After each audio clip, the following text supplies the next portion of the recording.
Comigo é sempre assim, é curto e grosso. Perderam pro Vasco da Gama.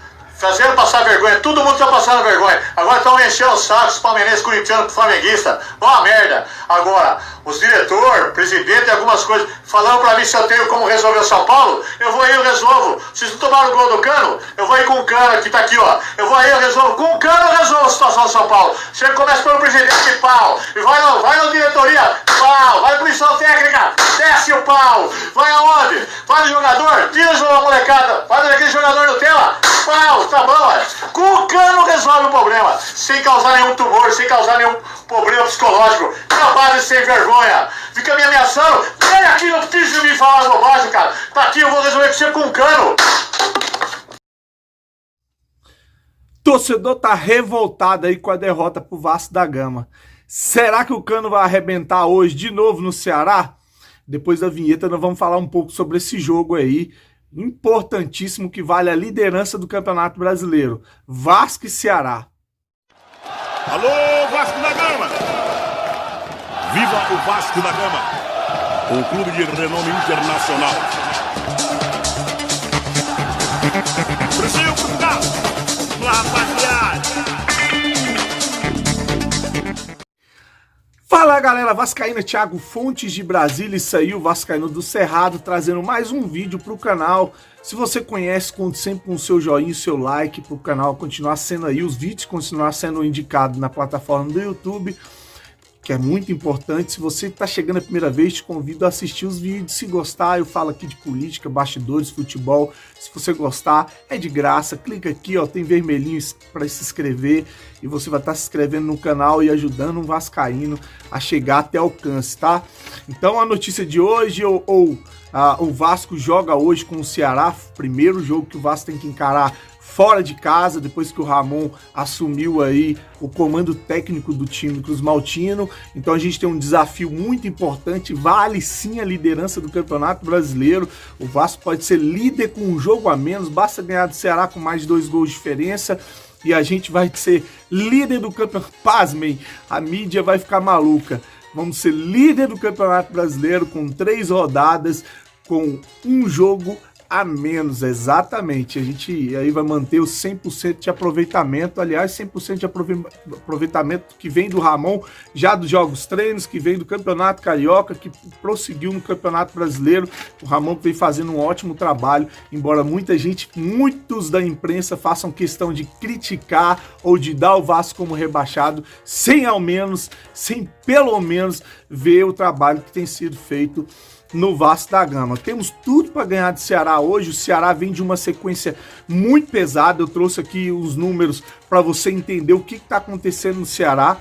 O Ceará, desde que voltou o Vasco, lembrando, o Vasco jogou 2 jogos do Campeonato Carioca, ali por mês de julho, e aí depois parou de novo, né? Fez aqueles 2 jogos, parou, ficou um tempo parado, e aí voltou para aqueles jogos amistosos. Então, nesse período, depois que voltou da pandemia, o Vasco teve aí 3 jogos treinos, aqueles jogos bem sem uma carga pesada, trocando o time todo, e 2 jogos oficiais pelo Campeonato Brasileiro.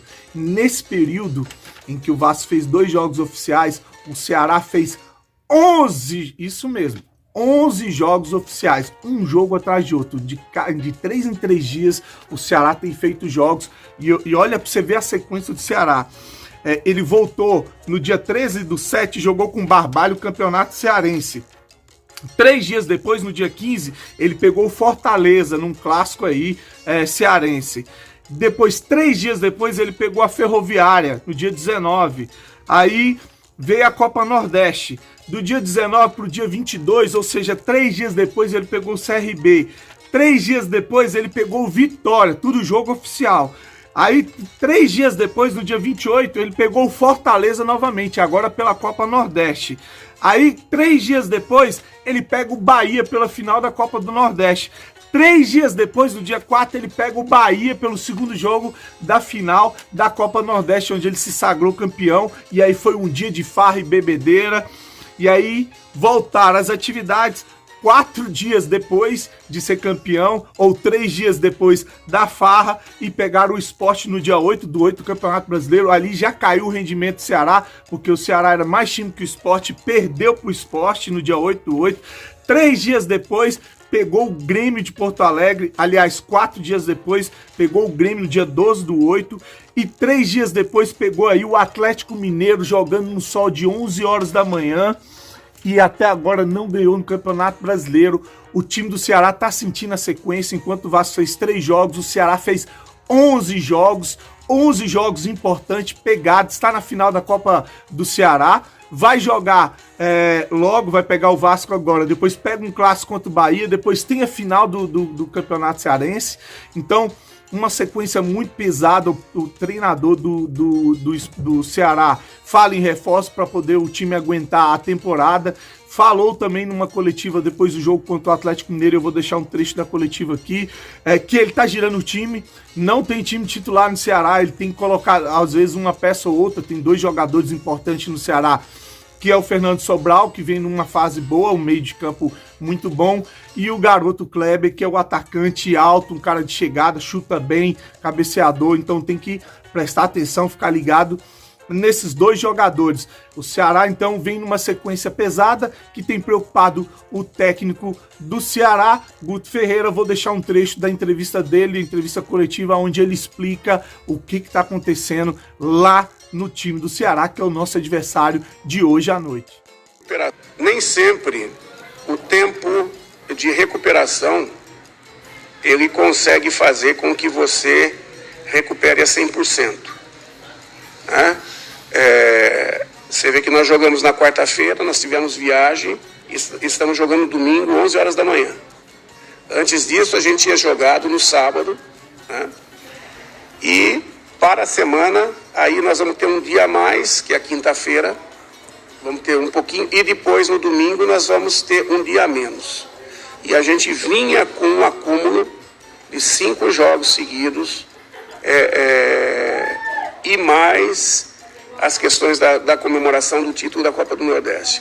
Tudo isso você tem que colocar na balança. E se você não girar a equipe agora, quando chegar a 27ª, 28ª, 30ª partida, fatalmente, se esses jogadores estiverem jogando todas, fatalmente eles correm o risco de entrar em estafa, e aí você vai ter que tirar eles por um bom tempo, se eles não se lesionarem até lá. Então é isso aí, o Vasco já está no Ceará, viajou ontem, voo fretado, lembrando que fechou com uma companhia aérea aí para o Campeonato Brasileiro todo, então vai de voo fretado com um cozinheiro, um esquema de seleção brasileira. Parabéns aí para a logística do Vasco da Gama, trabalhando sério, trabalhando para dar condições para que o time exerça aí seu papel dentro de campo. Eu vou tentar escalar o time do Ramon Menezes, que deve entrar hoje com uma base que ele já vem trabalhando e alguma alteração, mas é mínima, não se iluda achando que ele vai mudar o time todinho. Não, ele deve manter o trabalho, deve manter uma coerência, e aí ele vai organizando o time, mudando de acordo com o que o jogo pede, né?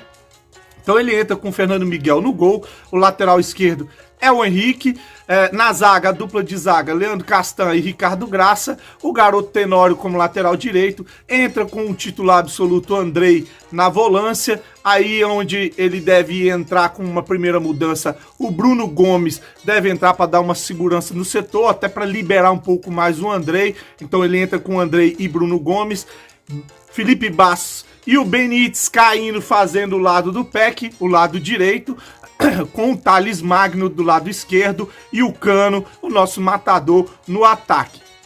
Há quem pense, há quem diga que ele pode também não entrar com o Bruno Gomes, de repente mantém Andrei, Felipe Bastos e Benítez e entra com o Paredes no lugar do Gabriel Peck, e assim ele não muda na estrutura do time, só muda uma peça, não altera o que vinha sido trabalhado. É claro que depois ele pode entrar com o Neto Boys na lateral esquerda, ele pode testar o Carlinho no meio, eu não acho que ele vai fazer grandes mudanças no time, ele deve manter um trabalho, provavelmente, ou pensam também que o Felipe Bastos, para ser preservado de um desgaste, ele pode também não entrar com o Felipe Bastos e optar pelo meia Carlinhos, a estreia do meia Carlinhos, que seria interessante também pra gente ver esse jogador que fala muito, que treina bem, que tem uma força física legal. Então, curiosidade pra ver esse cara jogar. Jogos do Campeonato Brasileiro não andam impressionando. Quem viu aí a rodada de ontem, viu os mulambos passando mal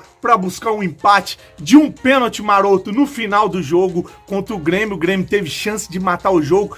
4 jogos, 4 pontos.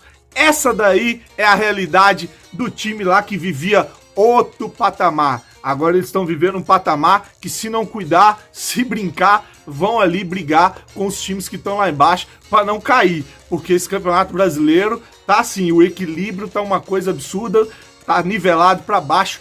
Um jogo pavoroso do Palmeiras de novo, jogos pavorosos no Campeonato Brasileiro, e eu acho que o Vasco tá jogando futebol redondo, tem tudo aí para aproveitar essa situação, essa largada onde ele não jogou tanto, se preservou mais, e eu acho que tá mais inteiro que o Ceará, tá mais inteiro que muitos times por aí. Eu vou trazer um depoimento aqui pessoal, vou pedir licença para vocês. Tem um grupo do WhatsApp da galera que eu jogo futebol, e uma galera das antigas, e lá tem muito mulambo, e eles perturbam, enchem o saco, e eu trouxe um depoimento de um desses flamenguistas. É um cara consciente, que entende de futebol. O único defeito é que ele é flamenguista. Mas olha o que ele falou a respeito do Vasco da Gama e a respeito de algumas possibilidades que o Vasco pode pensar aí para o Campeonato Brasileiro. Não, Thiago, mas se você vê, ó, os times, São Paulo não tá jogando bem, Palmeiras não tá jogando bem, empatou com Goiás, Flamengo tá horroroso, tá entendendo? Os times que mais de ponta assim estão todos jogando mal, velho. Mas tá jogando mais ou menos é o Grêmio. O bicho tá pegando, velho. De repente, se o Vasco fizer um bom primeiro turno aí, dá até pra brigar lá na Libertadores lá, ou até mesmo ser campeão, bicho. Porque os times não tão bem, velho.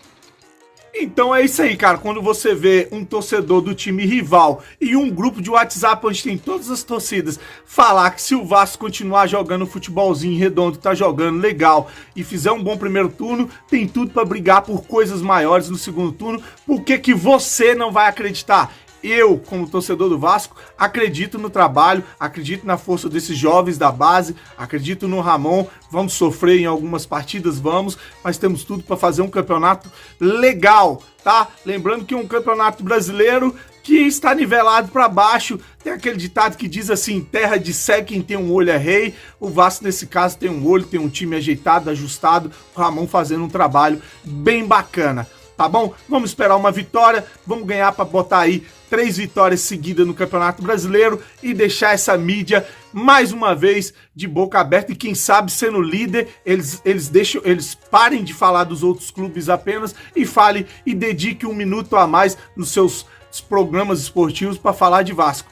E nem perca seu tempo indo assistir esse tipo de programa. Vai ver os youtubers vascaínos, vai ver notícias do Vasco direto na Net Vasco, vai acompanhar a mídia vascaína, a Vasco TV, se você ainda não é assinante ou se você não se inscreveu no canal. Vamos acompanhar o Vasco, dar moral para o vascaíno e esquecer essa mídia suja. Um grande abraço, um ótimo jogo pra gente, que a gente saia com essa vitória. Se inscreva no canal, compartilhe o vídeo, tamo juntos e saudações vascaínas.